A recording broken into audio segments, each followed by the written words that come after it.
26টা মেরেছে হিন্দু বলে আমরা 260টা দেহ চাইছি। ভারত মাতা কি 260টা দেহ চাইছি, 24 ঘন্টার মধ্যে দিতে হবে।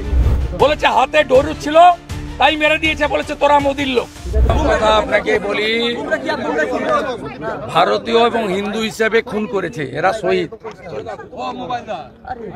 এবং যারা ভণ্ড সেকুলার, এই রাজ্যের মুখ্যমন্ত্রী সহ, মুখ্যমন্ত্রীর 3টে এক্সেন্ডেল দেখবেন, কোথাও ইসলামিক টেরারিজম বলেননি, মুসলমান ভোটের ভয়ে, এটা ইসলামিক টেরারিজম।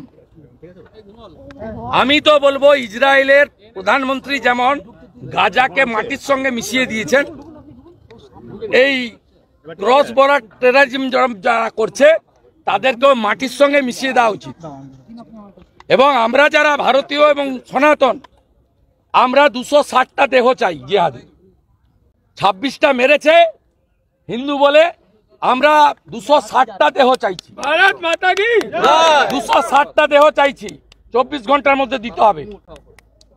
দেশের প্রধানমন্ত্রীকে অনুরোধ করছি, আর্মিকে এবং প্যারামিলিটারি ফোর্সকে অনুরোধ করছি, আমরা উই ওয়ান্ট ইট।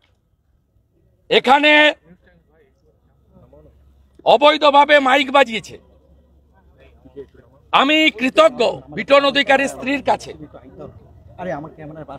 এখানে মন্ত্রীরা এসে মমতার নির্দেশে নাটক করছিল, আমি পৌঁছানোর পরে ডাইরেক্ট বলে দিয়েছে যে আমার স্বামীকে কালমা পড়তে বলেছিল, আমার স্বামী হিন্দু, কালমা পড়তে জানে না, তাই গুলি করে মেরে দিয়েছে।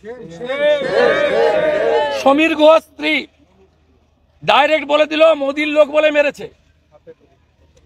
তৃণমূলের কাউন্সিলর অসীম বসুর সামনে বলেছে হাতে ডরু ছিল তাই মেরে দিয়েছে, বলেছে তোরা মোদির লোক।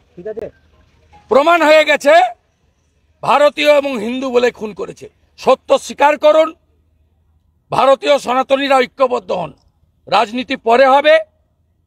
এ লড়াই শুধু মানবতার লড়াই নয়, এ লড়াই ভারতীয়ত্বের লড়াই, রাষ্ট্রবাদের লড়াই এবং হিন্দুত্বের লড়াই।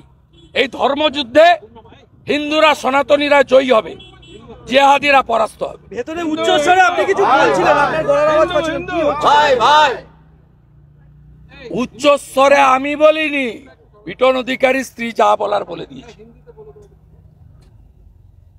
বাচ্চাটাকে আমার কোলে দিয়েছে, আমার কাছে সব ভিডিও আছে, নিয়ে নেন আপনি।